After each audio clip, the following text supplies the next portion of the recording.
Hello, my friends. Simon from WhatCulture here, and that is right, I am back, which is a stupid thing to say, because this may be the very first episode of Ups and Downs you've ever seen, and you're like, I don't even know who you are, you stupid bald goon. But for the individuals that do know, that's right, I have returned, and the big question I've got through the past week was, Simon, what did you think about Brock Lesnar becoming the WWE champion again? I was like, it's a WWE show, and Brock was going after the WWE title, so even before it happened, I was like, well, Lesnar probably gonna win. But let's not worry about that, because that was in the past, and let's just enjoy the present, and we do that by taking the finger of power, which is this, and by giving the good bits an up, and the bad bits are down, for the latest episode of Monday Night Raw. Say it with me, let's up those downs. And if you did say it with me, what are you doing?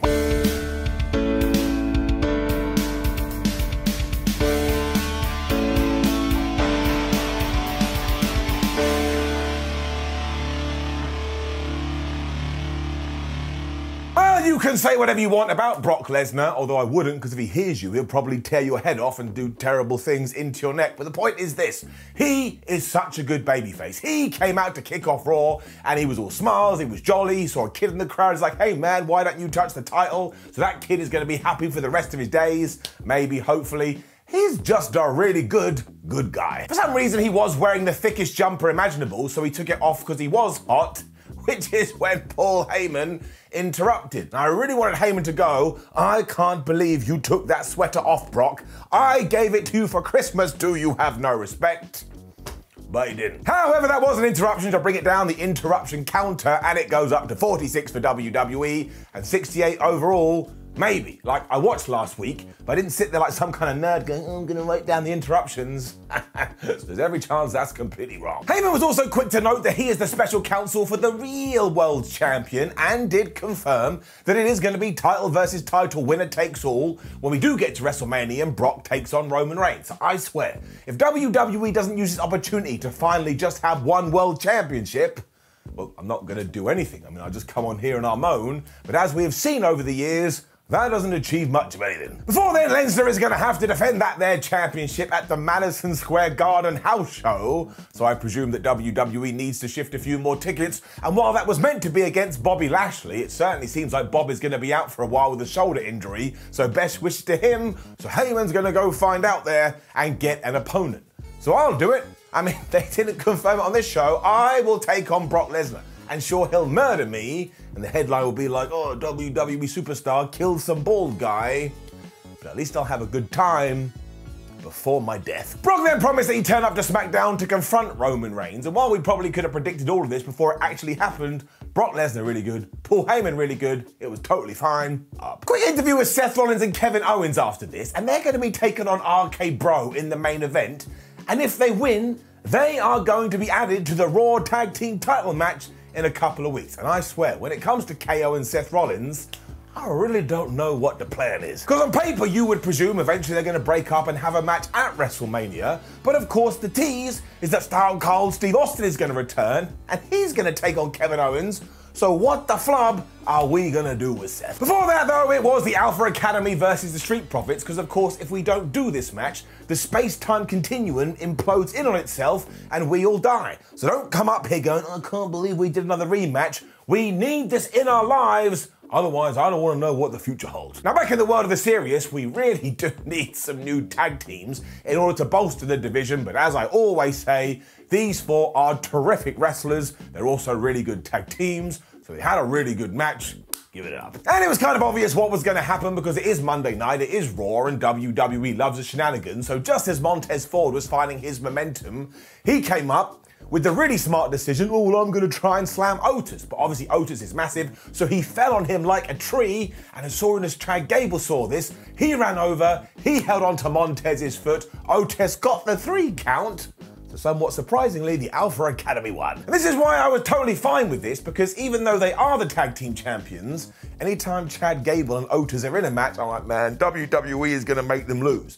But they didn't. I'm really enjoying their 2022, and I just hope when they are defeated for the championships, we don't just push them to the wayside, because that really does happen a lot. This whole Tommaso Ciampa on Raw deal just continued too. I mean, there's no bells, there's no whistles.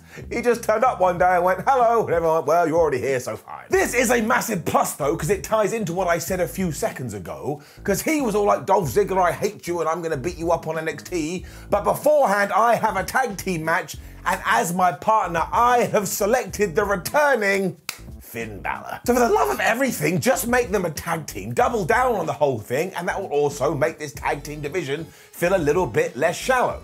Now, this gets totally undone in around about 5 minutes, but this was just how I was feeling at the time, and it's why we're not allowed nice things. For now, though, they were facing the Dirty Dogs, and if you can believe it, they flubbing won. And this was yet another one of those occasions where you go, well, there's Dolph Ziggler, and there's Bobby Roode, and there's Finn Balor, and there's Tommaso Ciampa. There is just no way in the history of anything that they are going to let this go. Like, even if they had sat down and played the flute for a bit, like, and somebody else was playing a tambourine, somehow they would have made it work, which is why it's getting up. Balor hit a dive to trigger the commercial, and yet when we came back from the ad break, the bad guys were in control. So my new favorite thing is just to make up what happened here. So I'm gonna say that Bobby Roode stole Finn Balor's phone and he rang up Finn Balor's parents. Like he was gonna give him a prank call, and Finn was like, no, that caused the distraction. Dolph Ziggler was able to beat him up, so when we did return to the ad break, this is why the tables are turned. I was also just bleeding hope when we got to the end of this too, because after he had slammed Bobby Roode with a knee, Tommaso hit the most devastating move in all of sports entertainment, the surprise roll-up, and the ref went 1, and the ref went 2, and the ref went 3. Ooh, the lally, he beat him. Now, of course, this likely does mean that Ciampa is now going to lose to Ziggler on NXT 2.0, but that don't matter. Nobody watches NXT 2.0. That was a joke. I'm only kidding around. Calm down, go lay down, get some sleep, and come back. Point is getting up. Corey Graves also made sure to shout out what an upset this was, as a bit like, should we be doing that with Tommaso Ciampa, like a veteran, had a ton of good matches, a multiple-time NXT World Champ? Doesn't that just sum it up? Miz TV was next, because we can't possibly go 7 days without a Miz TV. I mean, who the flub knows what would happen? He still hasn't got over the Elimination Chamber, so he started insulting the Mysterios, and he insulted the fans, and at that very moment, Ray and Dominic interrupted because wrestlers are really rude. So bring it down, it rolls up to 47, maybe, in WWE, and 69 overall. We're gonna get past 200. Miz soon claimed that Dominic was only here because of his dad, and I was like, well, that's a little bit of a disservice to his mother, because I know it takes 2 to tango when it comes to the sideways shuffle. But Dominic was so mad about this, he was like, no, I understand the sweat and tears it takes to become a wrestler. I was a bit like, Dom, look, it's fine that your dad got you in, but he definitely got you in. The whole point of this, though, was to build to who was going to be Miz's tag team partner when he does take on these two at WrestleMania. And no, it wasn't Cody Rhodes, as a lot of people had speculated, but it was, if you can believe it, Logan Paul. He insulted Ray straight away by saying he's got toys that are bigger than him. I was like, man, that is one of the worst lines I've ever heard in my life. But at least this time round, WWE has understood that if you bring in Logan Paul, you don't try to book him as a good guy. You absolutely do book him as a bad guy, because deep down, everyone kind of hates him. Eventually, all 4 guys started to brawl, though, and it actually ended with The Miz giving the skull-crushing finale to Ray, and Logan Paul giving a kind of version to it to Dominic Mysterio. So 2022 continues to be wild. And admittedly, all of it was a little bit strange, but I can't lie, I don't hate this. I totally understand why you would bring in Logan Paul for WrestleMania. He brings in a totally new audience, which is the whole point of the showcase of the Immortals. And as long as the Mysterios beat him, I'll be cool with it. Also, we have to learn from what happened with Bad Bunny. Everyone's like, oh man, we shouldn't have Bad Bunny on the show. And then he stole the damn thing. This was entertaining enough, I'm giving it up. The Alpha Academy were then being interviewed backstage, and Chad Gable made a very good point. He was like, wait a minute, shh. Why on earth are Seth Rollins and Kevin Owens allowed to be added into the tag team title match just because they said a few words? I don't think that's very fair, and he was right. His major worry is, of course, that their odds of winning go down if an extra team is added to the mix. So I'm gonna now stand like this for 2 weeks. I know it's a bit weird, but sometimes you gotta do it. 2 weeks, I'm gonna do this because I really, really, really, really want Orton and Chad Gable to win. Thank you. And then, yep, flubbed me sideways and put me in a basket.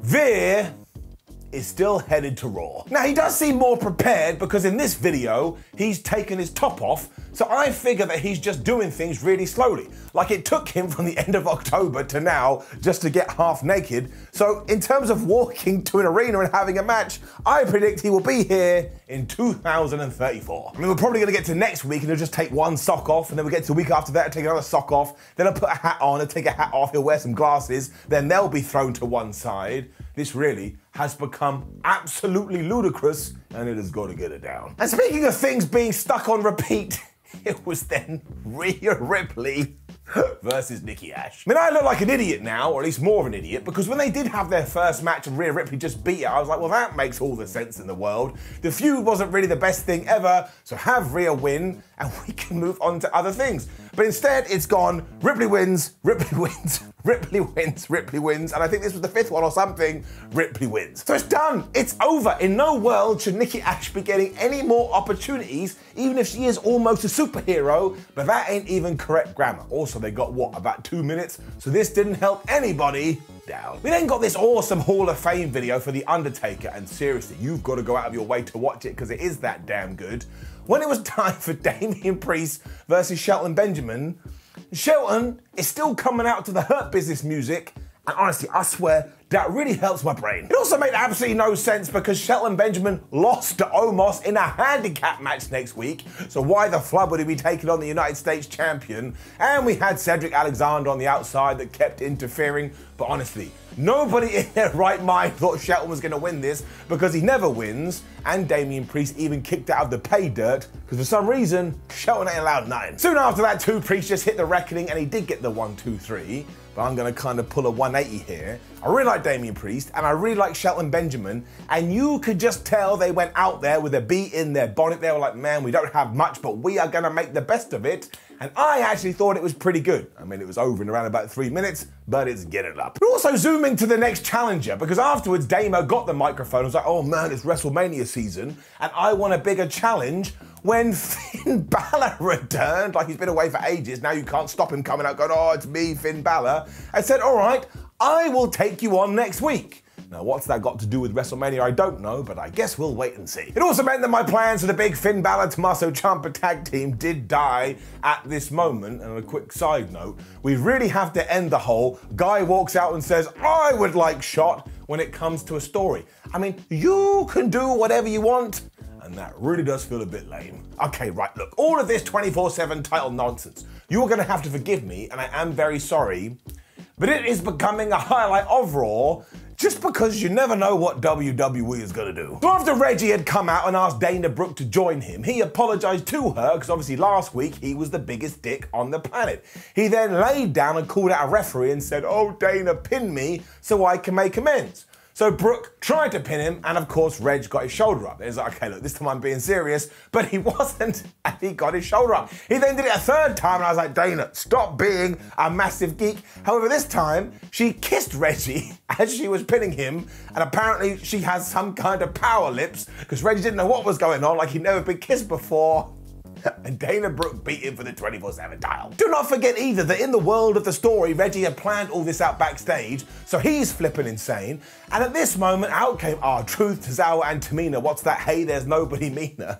After Tozawa had been knocked off the apron and Tamina caught him, Tozawa thought this was the best opportunity to try and kiss Tamina. She just dropped him on the floor, and I sat there and I shouted, what the hell is going on? This is when, as always, Dana Brooke and Reggie got chased away, and all of that really happened. I didn't exaggerate or make any of that up, but seriously, here's the deal. I was dying throughout all of this. I could not stop laughing, and as somebody rightfully pointed out to me last week, if you're entertained, isn't that the whole point? Even though this is absolutely bad. I mean, it is terrible, terrible stuff, but it is still getting up. Bianca Belair was then out, and I tell you, my friends, she better win at WrestleMania. As ever, she just cut a wonderful promo where deep down in your tum-tum, you're like, man, I want her to succeed. And just as she was about to get to her point, of course, Becky Lynch interrupted. So that is 48 in WWE and 70 overall. And don't forget, it is only February 22nd, and we are up to 70 I dread to see what that number's gonna be. They argued over who was better as Lynch reminded Bianca Belair that she beat her at SummerSlam in 26 seconds before she referred to herself as the victim.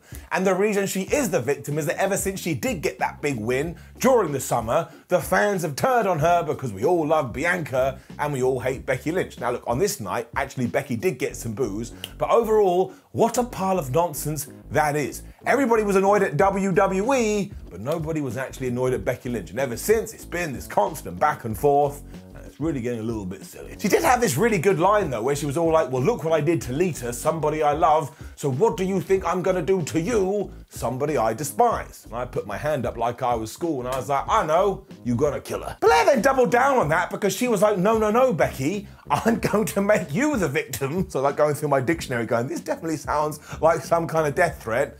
And then for some reason, Doudrop just walked out. And I was like, have I missed something here? Or is she just a little bit bored? So yes, that was a little bit strange, but I tell you, Bianca Belair and Becky Lynch just have such good chemistry, and I'm already excited for their match, where yes, Bianca better win the title. Up. What all this did mean was that the Drop was going to take on Bianca Belair, and while at some point we have to stop doing that match because it happens over and over and over, they really do work well together. This is pretty good. Up. There was a tease that Becky may do something because she did hang around on commentary, and at one point she was casting out the distractions, but anything other than a Bianca Belair win here would have been utterly redonkulous. There was just one great bit when Doudrop was on the ropes and Bianca Belair stopped her and gave her a powerbomb. Honestly, that woman is freaky deaky strong. She then proved her strength once again because she picked up Doudrop and gave her the KOD, and I swear, I know we've seen it before, but it will never get boring, and then she stared off with Becky Lynch. So honestly, all of this tied in really nicely, and it made me scratch my head and think, why can't we just do this all the time? Edge was then back on Raw too, and that dude is always fire. Up. As it is WrestleMania season, he went through all his highlights and just reminded you that he is a deserved Hall of Famer, and basically he wanted someone from the back to come out here and accept his challenge, because if you face the rated R superstar at the Showcase of Immortals, you're gonna live forever. And I hope he means that literally, because once again, I will volunteer. Imagine being immortal. The whole point of this though was just to go into mega tease mode, because he talked about demons, which obviously was a reference to Finn Balor. He talked about being undeniable, which must be a reference to Cody Rhodes, but he also talked about being phenomenal, which must be a reference to AJ Styles, and that's the one that we've got to do. I want to see Edge versus AJ Styles at WrestleMania more than I want my hair to grow back, and when I actually take a step back and think about it, I'm amazed we even have the opportunity in the first place. I mean, I'm so up for this, I don't even care who wins, and I don't even care who loses, I just want to see the match. But honestly, if you want to see a really, really good promo, make sure you check out Edge. That man has just found his feet. He knows exactly what he has to do and the right time to do it. He is one of the best. So hopefully too, we just do what is right and we keep it nice and simple, which of course means we'll get to WrestleMania and it'll be Edge versus Rhea. Which brought us to our main event, which was Seth Rollins and Kevin Owens taking on RKBro with Alpha Academy banned from ringside.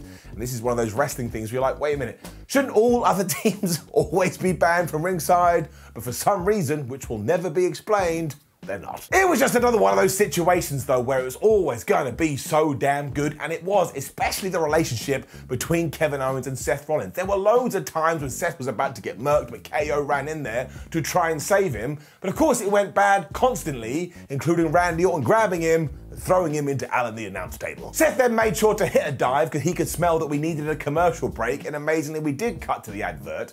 But the best thing about this was the little story seeds that we continue to plant, because Randy on the outside at one point got hit by the curb stomp, but this is when Riddle was like, oh man, I need to make a tag, but his buddy was nowhere to be seen. So I hope that WWE is storing all of these in their pockets and writing all of them down, and when Riddle, that's right, Riddle does turn on Orton, he can present the evidence. It did mean that he was left totally alone though, and after he got hit with the stunner and he got hit with the curb stomp, Seth Rollins pinned him for the 1-2-3, which does mean in 2 weeks, we are getting these guys versus RK-Bro versus the Alpha Academy for the Tag Team Championships. And I honestly have no idea how that is going to play out. But this is a major reason why I'm enjoying it all of so much, because Raw, of all the shows, has me on my tippy toes.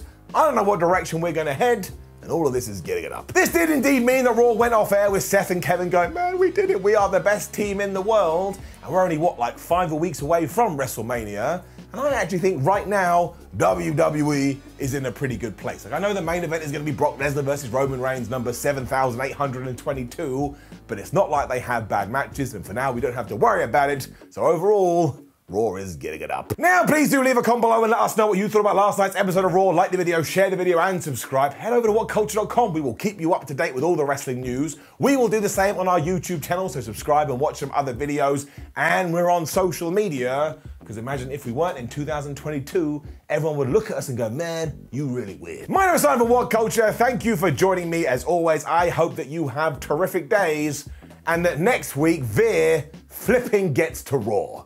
Because if he doesn't, what is even the point of life?